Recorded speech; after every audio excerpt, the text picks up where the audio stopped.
नमस्कार दोस्तों, कैसे हैं आप सब। दोस्तों, माता वैष्णो देवी मंदिर के बारे में तो आप सब जानते ही होंगे। जम्मू राज्य के कटरा जिले में स्थित यह मंदिर बहुत ही प्रसिद्ध मंदिर है। तो अगर आप भी माता वैष्णो देवी की यात्रा करना चाहते हैं तो मैं आज आपको बताऊंगा कि माता वैष्णो देवी के दरबार हमको कैसे पहुंचना है, किस तरह से और किन किन साधन से हम वहां पहुंच सकते हैं, कितना खर्चा आएगा, कहाँ रुकना है, कब दर्शन करना है, किस महीने में आना है, सबसे अच्छा समय कौन सा है आने का, यहाँ आने का खर्चा कितना लगेगा, सब कुछ मैं आपको इस वीडियो में बताऊंगा। स्वागत है आपका हमारे YouTube चैनल यात्रा हेल्पर में। तो चलिए शुरू करते हैं अपनी इस वीडियो को। पहुंचने के लिए सबसे पहले आपको जम्मू आना पड़ेगा। जम्मू आने के लिए आपके पास बहुत से साधन है, जैसे कि रेल मार्ग, हवाई मार्ग या सड़क मार्ग। तो सबसे पहले बताते हैं हवाई मार्ग। दोस्तों, यहाँ का नजदीकी एयरपोर्ट पठानकोट है, लेकिन दोस्तों सभी फ्लाइटें यहाँ पर नहीं आती हैं। तो इसके लिए आप चंडीगढ़ तक आ सकते हैं या फिर आप अमृतसर आ सकते हैं और वहाँ से आप बाई ट्रेन या बाई बस कटरा पहुँच जम्मू या फिर कटरा पहुँच सकते हैं। अब दोस्त आते हैं दूसरे साधन पे, बाई ट्रेन। जम्मू के लिए आपको दोस्त के सभी स्टेशनों से ट्रेनें मिल जाएंगी, या फिर आप दिल्ली, लखनऊ, कानपुर, अयोध्या, पठानकोट आदि स्टेशनों से भी जम्मू के लिए ट्रेन कर सकते हैं। फिर आपको जम्मू से कटरा भी आना पड़ेगा, जो कि 68 किलोमीटर है। तो जम्मू से कटरा के लिए बहुत सी ट्रेनें आपको वहाँ पे मिल जाएंगी। वैसे अगर आप दिल्ली से आ रहे हैं तो कटरा तक आपको सीधी रेल सेवा ही मिल जाएगी। बाकी अगर आप ट्रेन से आ रहे हैं तो आप जम्मू उतरिए। जम्मू उतरने के बाद वैसे दोस्तों जम्मू तक आप ट्रेन से आ सकते हैं। उसके बाद आप जैसे स्टेशन से बाहर निकलेंगे आपको कटरा के लिए बसें मिल जाएंगी, जो 50 से 100 रुपए लेती हैं और आपको कटरा पहुंचा देंगी।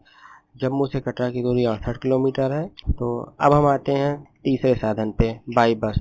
दोस्तों, अगर आप बस से कटरा आ रहे हैं तो आपको सबसे पहले जम्मू आना पड़ेगा। जम्मू से आपको कटरा के लिए सीधी बस सेवा मिल जाएगी, जो कि आपको 2 घंटे में कटरा पहुंचा देगी। तो दोस्तों, अब हम कटरा पहुंच चुके हैं। अब हम आपको सबसे पहले क्या करना है। तो दोस्तों, अगर आप शाम को कटरा पहुंचते हैं 6 बजे के बाद, तो मैं आपको यही सजेस्ट करूंगा, यही राय दूंगा कि आप कटरा में ही रात रुक जाइए और सुबह जल्दी अर्ली मॉर्निंग अपनी चढ़ाई शुरू कर दीजिए। तो दोस्तों, कटरा में रुकने के लिए आपके पास 2 ऑप्शन है। या तो आप प्राइवेट गेस्ट हाउस या प्राइवेट होटल में कमरा ले लीजिए, या फिर आप श्राइन बोर्ड का रूम भी आप ले सकते हैं। अब दोस्तों, अब आप ये भी जान लीजिए श्राइन बोर्ड क्या है। श्राइन बोर्ड माता वैष्णो देवी धाम की एक संस्था है, जो वहाँ पे देख रेख करती है। तो दोस्तों, अब आप जो है चाहें तो आप माता वैष्णो देवी के श्राइन बोर्ड से भी आप रूम ले सकते हैं, और आप चाहें तो होटल से भी रूम ले सकते हैं। आप वहाँ के रूम ले सकते हैं, वहाँ की फैसिलिटी आपको काफ़ी अच्छी मिलेगी। श्राइन बोर्ड का एक कॉम्प्लेक्स भी है, जिसका नाम है निहारिका कॉम्प्लेक्स, जहाँ पर आपको दोस्तों रूम, डोरमेट्री दोनों उपलब्ध हो जाएगा। यहाँ की प्री बुकिंग भी आप श्राइन बोर्ड की वेबसाइट से पर जाकर करा सकते हैं। दोस्तों, यहाँ की प्री बुकिंग भी आप श्राइन बोर्ड की वेबसाइट से करा सकते हैं, जिसका नाम है maavaishnodevi.org।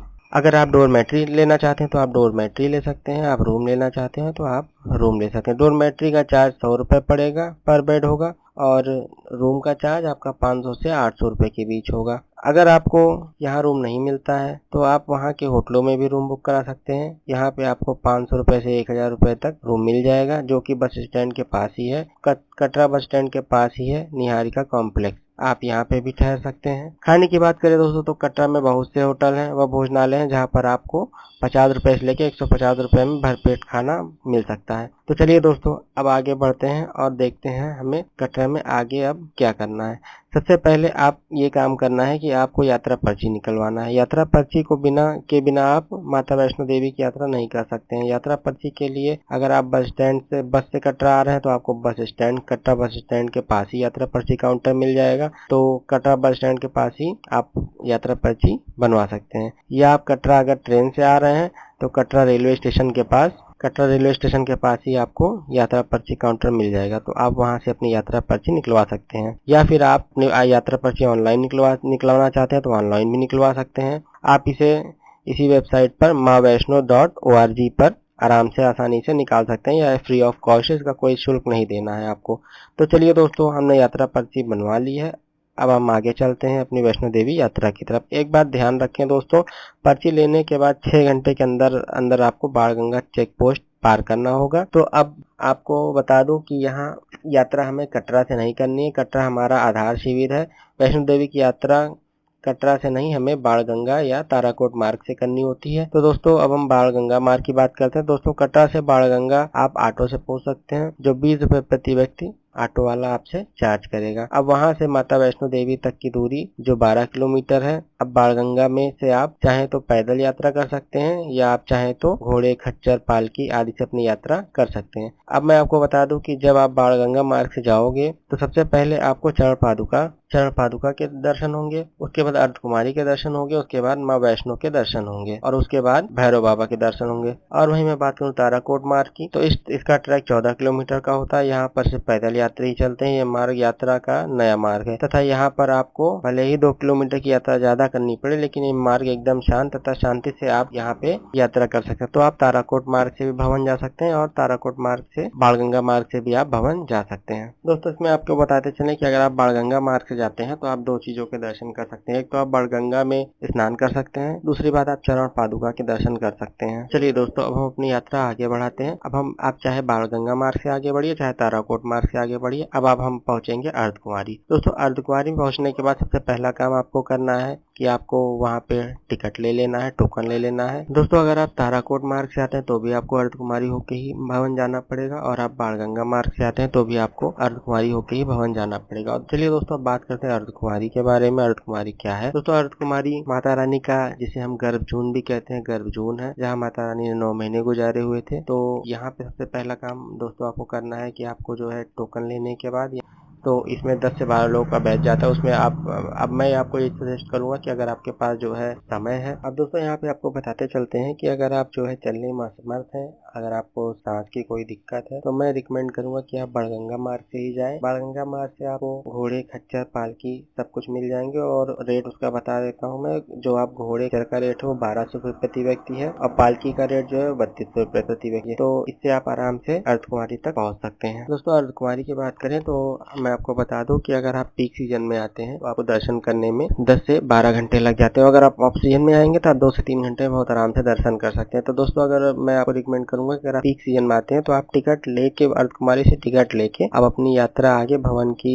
ओर चालू कर दीजिए और जब वहां से आप दर्शन करके वापस लौट के आइए तब आप अर्धकुमारी दर्शन करते हुए वापस जाइए। इससे आपका समय भी बच जाएगा और आपका ज्यादा समय लॉस भी नहीं होगा, आपका दर्शन भी बहुत अच्छे से हो जाएगा। चलिए दोस्तों अब बात करते हैं कि बेस्ट सीजन आपके लिए कौन सा रहेगा माता वैष्णो देवी दर्शन करने का। दोस्तों अगर आप भीड़ भाड़ नहीं चाहते, आप शांति पसंद करते हैं तो आप जो है नवरात्रि का सीजन छोड़ दीजिए। आप ऑफ सीजन में आइए यहाँ दर्शन करने के लिए। नवरात्रि के सीजन में बहुत ज्यादा भीड़ होती है और उसमें भीड़ बहुत ही ज्यादा यहाँ पे होती है तो आपको दर्शन करने में दिक्कत होगी। आप ऑफ सीजन में आओ। दोस्तों एक चीज और मैं आपको बताऊंगा, आप मानसून में भी यहाँ पे मत आइए क्योंकि दोस्तों ये पहाड़ी एरिया यहाँ पे लैंडस्लाइड होती रहती है तो आपको उसमें भी बहुत ज्यादा परेशानी हो जाएगी। दोस्तों अब बात करते हैं कि हम कितना दिन का टूर प्लान बनाए अपना वैष्णो देवी दर्शन के लिए। तो दोस्तों अगर आप जो है गर्भजून का दर्शन करना चाहते हैं, आरती में भी सम्मिलित होना चाहते हैं, माता वैष्णो देवी की गुफा का भी दर्शन करना चाहते हैं तो दोस्तों इसके लिए आपको जो है 3 दिन का प्लान बनाना पड़ेगा। 3 दिन में आप जो है बड़े आराम से दर्शन कर सकते हैं। और इस 3 दिन में दोस्तों मैं आपको, आप जिस शहर से आ रहे हैं और मैं उसका आने जाने का जो है उसमें समय नहीं बता रहा हूँ, मैं केवल दर्शन करने का कटरा से लेके और भवन तक का बता रहा हूँ आपको समय कि एक दिन आपका चढ़ाई करने में, एक दिन आप दर्शन करेंगे, अगले दिन आपका उतर के आने में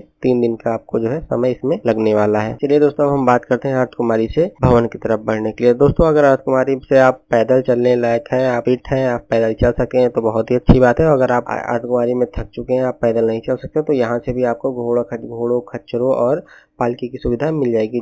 जिसका रेट जो है, घोड़े का रेट 600 रुपए पर पर्सन है और पालकी वाले का दोस्तों किराया 1700 रुपए है।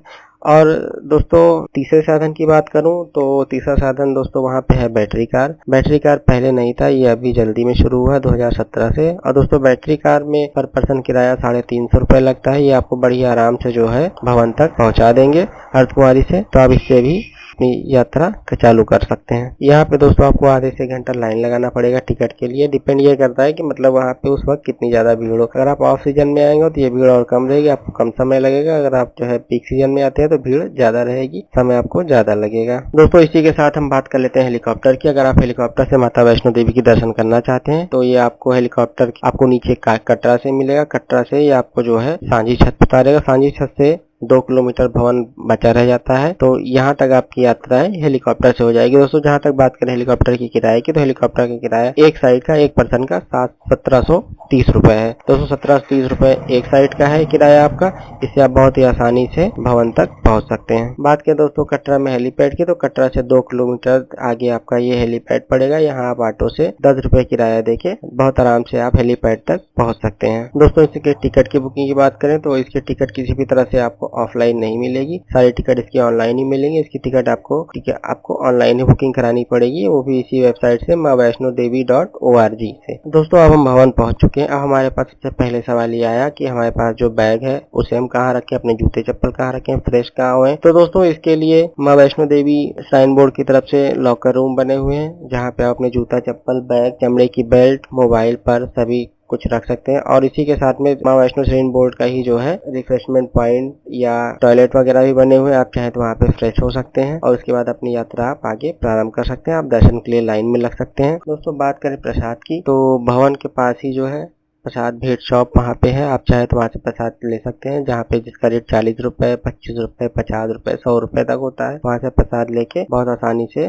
प्रसाद खरीद सकते हैं। दोस्तों अगर आप भवन में भी रुकना चाहते हैं तो वहाँ पे भी हॉल है, रूम है, और वहाँ पे भी आपको पर की कंबल का किराया 100 रुपए है। आप कंबल लेके 100 रुपए आराम से आप वहाँ पे रुक सकते हैं और जाते वक्त अपना कंबल वापस करके 100 रुपए आप वापस ले सकते हैं। तो दोस्तों अब हम माता वैष्णो देवी के दर्शन के लिए लाइन में लग चुके हैं। और सबसे पहली बात आपको बता दें कि दोस्तों आपको बिल्कुल भी कोई चमड़े की बेल्ट या कोई चमड़े का पर्स या लेडीज पर्स कुछ भी आपको अपने पास नहीं रखना है, क्योंकि अगर एक बार आप लाइन में लग जाएंगे दोबारा उस सामान को आपको वापस रखने में बहुत दिक्कतें आएंगी। दोबारा जब आप उस सामान को वापस रखने जाएंगे तो आपको दोबारा से फिर से पीछे लाइन में लगना पड़ेगा। और दोस्तों बात करें यहाँ पे समय की, तो अगर आप लाइन में लगते हैं तो आपको जो अगर आप ऑफ सीजन में आते हैं तो आपको आधे से 1 घंटे के अंदर माता के दर्शन हो जाएंगे, और आप पीक सीजन में आते हैं तो यही समय आपका जो है लगभग 2 से ढाई घंटे का लग जाएगा। 2 से ढाई घंटे के अंदर आप माता वैष्णो देवी के दर्शन कर सकते हैं। तो दोस्तों हमारे माता रानी के दर्शन बहुत अच्छे से हो चुके हैं। हम आगे जय माता जी का जयकारा लगाते हुए वैष्णो माता की जय कहते हुए अपनी यात्रा को आगे बढ़ाते हैं और चलते हैं भैरव घाटी की ओर। दोस्तों बात करें खाने पीने की, तो भवन में ही जो है भवन के आसपास ही श्राइन बोर्ड के बहुत सारे भोजनालय हैं, जहाँ पे आप जो है बहुत ही कम दाम में बहुत ही अच्छा खाना आप वहाँ पे बहुत अच्छा लंच डिनर आप ले सकते हैं। दोस्तों कहा जाता है कि अगर आप माता वैष्णो के दर्शन करने आए, अगर आप भैरव बाबा के दर्शन नहीं करेंगे तो आपकी यात्रा अधूरी मानी जाएगी, इसलिए भैरव बाबा के दर्शन करना बहुत ही जरूरी है। दोस्तों अगर आप भवन से आगे भैरव घाटी में चढ़ाई करने में समर्थ है तो आप चाहें तो घोड़े, खच्चर या पिट्ठू से भी आप जा सकते हैं। घोड़े वाले 250 रुपए चार्ज करेंगे आपका वहां तक का। और बाकी दोस्तों वहां से